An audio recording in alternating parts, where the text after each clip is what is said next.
Al-Fatihah.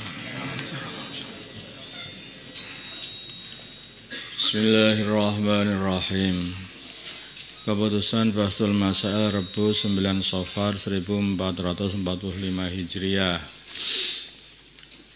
14 Agustus 2024 Masehi. Masalah sholatnya orang tua, orang yang sudah lanjut usia. Sekarang banyak ditemukan di masjid-masjid kursi sholat. Ada kursi yang disediakan untuk sholat, yang mana biasanya kursi tersebut disediakan untuk para orang yang sudah lanjut usia. Adapun sholatnya, maka lansia tersebut sholat dengan berdiri seperti biasa. Akan tetapi rukuk dan sujudnya dikerjakan di atas kursi, sehingga tidak sempurna. Dengan alasan bahwa jika rukuk dan sujud dengan sempurna, maka ia tidak mampu berdiri lagi. Dengan alasan bahwa jika ia rukuk dan sujud dengan sempurna, maka ia tidak mampu berdiri lagi. Jadi di sini ini ada di garis bawahi masalah, yaitu tidak mampunya berdiri lagi, itu perlu bantuan orang maksudnya kalau berdiri. Bagaimana hukum atau masyakoh? Bagaimana hukum sholat lansia tersebut? Jawabnya adalah sholatnya tidak sah. Sholatnya tidak sah karena ada beberapa rukun yang harus ia kerjakan dengan sempurna. Akan tetapi tidak ia kerjakan dengan sempurna, seperti sujud dan rukuk.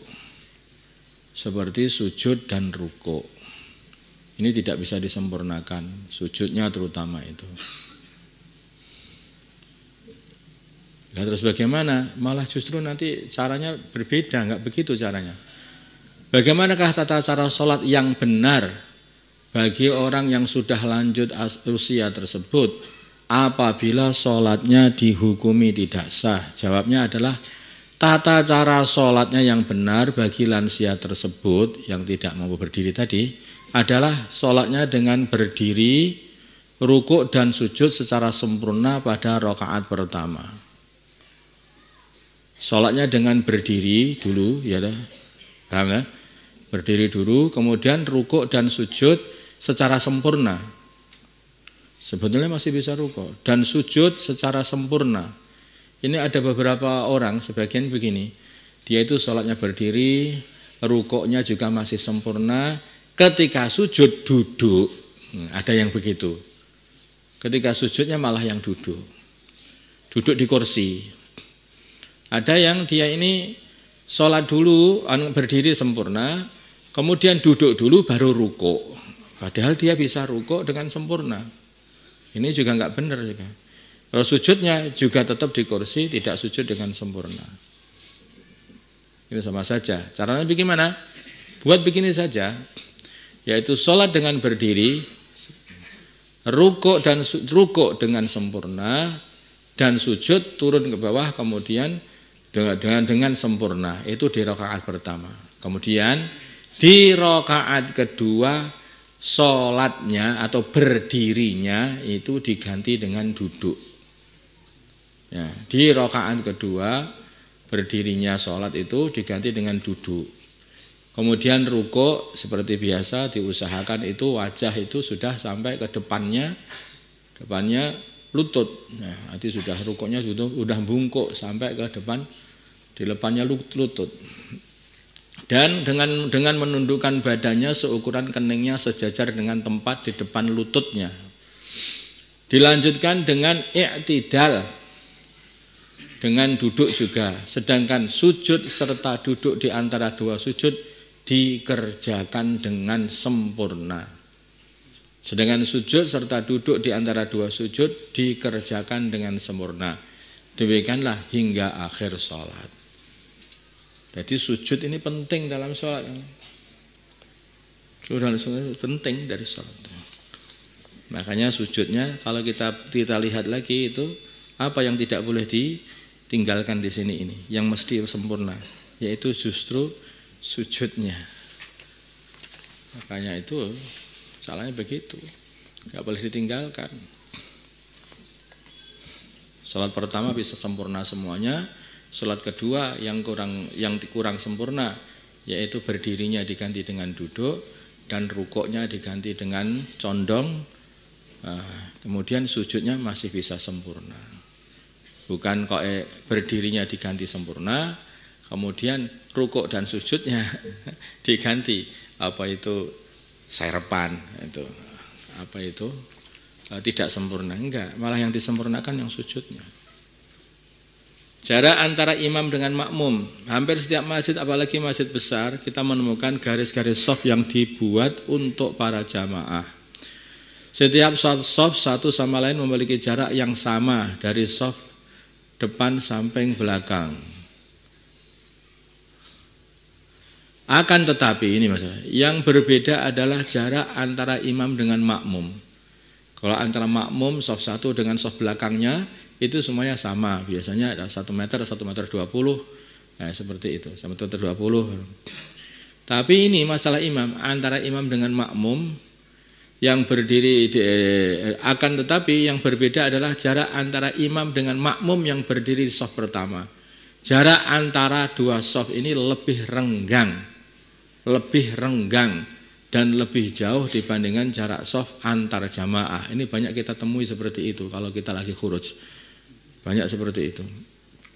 Pertanyaannya, apakah ada ketentuan mengenai jarak antara imam dengan makmum yang berada di shaf pertama? Jarak antara satu shaf dengan shaf yang lain disunahkan untuk tidak lebih dari 3 dhira', yaitu 144 cm.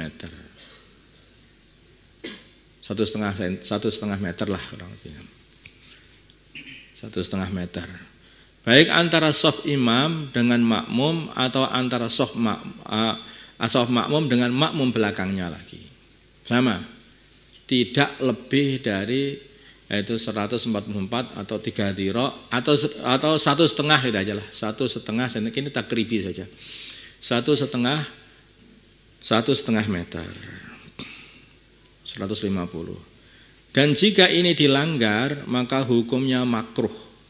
Dan jika ini dilanggar maka hukumnya adalah makruh dan menghilangkan fadilah berjamaah.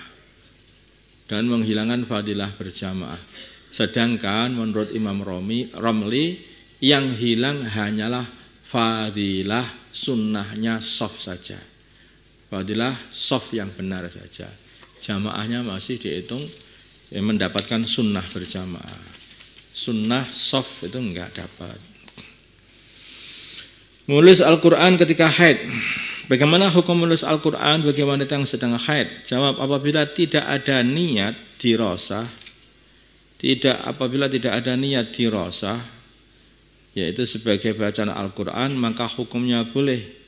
Apabila niat dirasah, maka boleh dengan syarat tidak menyentuh dan tidak membawa tulisan beserta kertasnya ketika menulis.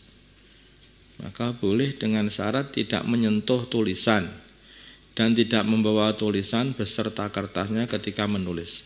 Sehingga menulisnya begini, kalau niatnya dirasatul Quran untuk mempelajari Al-Quran, ini dari atas gitu, nggak boleh nyentuh tulisannya, nggak boleh nyentuh tulisannya. Hanya yang boleh nyentuh tulisannya aja ujung penanya saja, tangannya nggak boleh nyentuh. Dan dia tangannya juga tidak boleh mengangkat kertasnya yang sudah ada tulisan. Gimana ini? Iya. Makanya jangan niatnya bukan niat dirasa Al-Quran, tapi kadang-kadang wong niat di dalam hati. Gimana bisa menghindari niat itu? Bangkai semut, seringkali kita jumpai pada gula dan madu, semut-semut kecil yang sudah mati. Yang menjadi permasalahan adalah sulitnya membersihkan gula tersebut dari bangkai semut dan beratnya hati untuk membuangnya. Apakah boleh mengkonsumsi gula yang ada bangkai semutnya sebagaimana deskripsi di atas? Jawabnya boleh jika sulit. Boleh jika sulit untuk dipisahkan dan tidak membahayakan tubuh.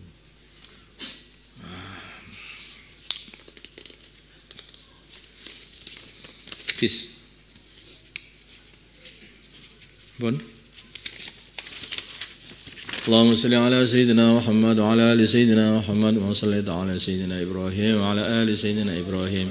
أبارك على سيدنا محمد وعلى سيدنا محمد باركت على سيدنا إبراهيم وعلى آل سيدنا إبراهيم في العالمين إنك حميد مجيد اللهم ارحم أمة سيدنا محمد اللهم اغفر لأمة سيدنا محمد اللهم أصلح أمة سيدنا محمد اللهم آلف بين قلوب أمة سيدنا محمد اللهم انصر أمة سيدنا محمد اللهم عز سلطانا نصيرا صلى الله على سيدنا محمد النبي الأمي وعلى آله وصحبه وسلم الحمد لله رب العالمين.